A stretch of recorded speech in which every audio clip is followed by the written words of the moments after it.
Hello friends, welcome to మా kitchen talks. నేను మీ ఉమా. ఈరోజు వీడియోలో మనం పన్నీర్ కర్రీని ఎలా చేయాలో చూసేద్దాం. ఎంతో టేస్టీగా అండ్ ఈజీగా కూడా చేసుకునే ఈ పన్నీర్ కర్రీని నా స్టైల్లో ఎలా చేస్తానో ఈరోజు వీడియోలో మనం చూసేద్దాం. ఫస్ట్ ప్రాసెస్ ప్యాన్ తీసుకొని అందులో ఒక 3 టేబుల్ స్పూన్ వరకు గీని యాడ్ చేసుకుంటున్నాను. బటర్ కూడా యాడ్ చేసుకోవచ్చు. నెక్స్ట్ హీట్ అయిన తర్వాత ఇందులోకి హోల్ గరం మసాలా వేసుకుంటున్నాను. నెక్స్ట్ ఇందులోకి పొట్టు తీసుకున్న 7 నుంచి 8 వరకు అల్లం వెల్లుల్లిని యాడ్ చేసుకొని తర్వాత చిన్నగా కట్ చేసి పెట్టుకున్న అల్లం ముక్కల్ని కూడా యాడ్ చేసుకోవాలి. నెక్స్ట్ అవి కొంచెం వేగిన తర్వాత ఇందులోకి 5 నుంచి 6 జీడిపప్పుల్ని కూడా వేసుకొని వాటిని కాసేపు మంచిగా ఫ్రై కావాలి.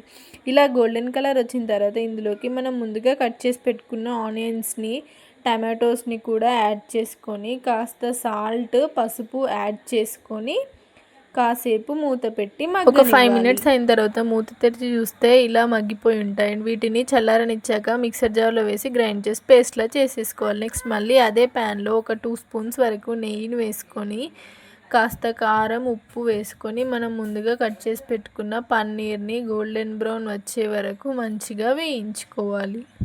మరీ ఎక్కువగా ఫ్రై చేసేస్తే పీసెస్ అనేవి గట్టిగా అయిపోతాయి. సో ఈ కలర్ రాగానే స్టవ్ ఆపేసేసుకోవాలి. నెక్స్ట్ మళ్ళీ అదే ప్యాన్ తీసుకొని అందులో ఒక 3 టేబుల్ స్పూన్ వరకు గీని కానీ ఆయిల్ని కానీ యాడ్ చేసుకొని బటర్ కూడా యాడ్ చేసుకోవచ్చు. నెక్స్ట్ ఇందులోనే ఒక 2 కట్ చేసి పెట్టుకున్న పచ్చిమిర్చిని యాడ్ చేసుకోవాలి. నెక్స్ట్ ఇందులోనే ముందుగా కుక్ చేసి పెట్టుకున్న బఠానీస్ని కూడా యాడ్ చేసుకుంటున్నాను. తర్వాత కాస్త పుదీనా, కరివేపాకు, కొత్తిమీరని కూడా యాడ్ చేసుకొని టేస్ట్కి తగ్గట్టు కారం అండ్ సాల్ట్ని కూడా యాడ్ చేసేసుకోవాలి. నేనైతే ఇక్కడ ఒక 2 స్పూన్స్ వరకు కారాన్ని వేసుకుంటున్నాను, 1 స్పూన్ వరకు సాల్ట్ని వేసుకుంటున్నాను. నెక్స్ట్ ఇవి కాస్త ఫ్రై అయిన తర్వాత మనం ముందుగా గ్రైండ్ చేసి పెట్టుకున్న ఆనియన్స్, టమాటో పేస్ట్ని ఇందులో వేసేసుకోవాలి. తర్వాత అదే గ్రైండర్లో కొన్ని వాటర్ వేసేసి ఇందులో వేసేసి క్యాప్ పెట్టేసుకోవాలి. కాసేపు వీటిని అలా ఉడకనిచ్చేసేయాలి. ఒక 5 మినిట్స్ తర్వాత ఇందులోకి పన్నీర్ని కూడా యాడ్ చేసుకొని ఆయిల్ అంతా పైకి ఇలా పేరుకునేదాకా మంచిగా కర్రీని దించే ముందు ఇందులోకి కాస్త కసూరి మేతిని కూడా ఇలా క్రష్ చేసుకొని యాడ్ చేసేసుకోవాలి. ఉంటే ఫ్రెష్ క్రీమ్ కూడా యాడ్ చేసుకోవచ్చు, లేకపోతే నాలాగా ఇలా పాల మీది మీగడని కూడా యాడ్ చేసుకోవచ్చు. నేనైతే ఇక్కడ పాల మీది మీగడనే నేను చేస్తున్న పన్నీర్ అయితే ప్యూర్లీ హోమ్ మేడ్ అండి. అసలు ఎలాంటి ప్రిజర్వేటివ్స్ కానీ వెనిగర్ కూడా యూస్ చేయలేదు. కేవలం నిమ్మరసంతోనే చేశాను.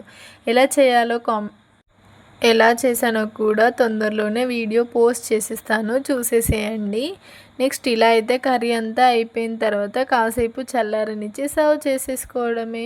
నచ్చిందా? నచ్చితే మనకు ఛానల్ని లేట్ ఎందుకు సబ్స్క్రైబ్ చేసుకొని ఈ వీడియోకి ఒక చిన్న లైక్ ఇచ్చేసి వెళ్ళండి. ఇలాంటి వీడియోస్ మన ఛానల్లో ఇంకా చాలా వస్తాయి. సో తప్పకుండా సబ్స్క్రైబ్ చేసుకొని వెళ్ళండి.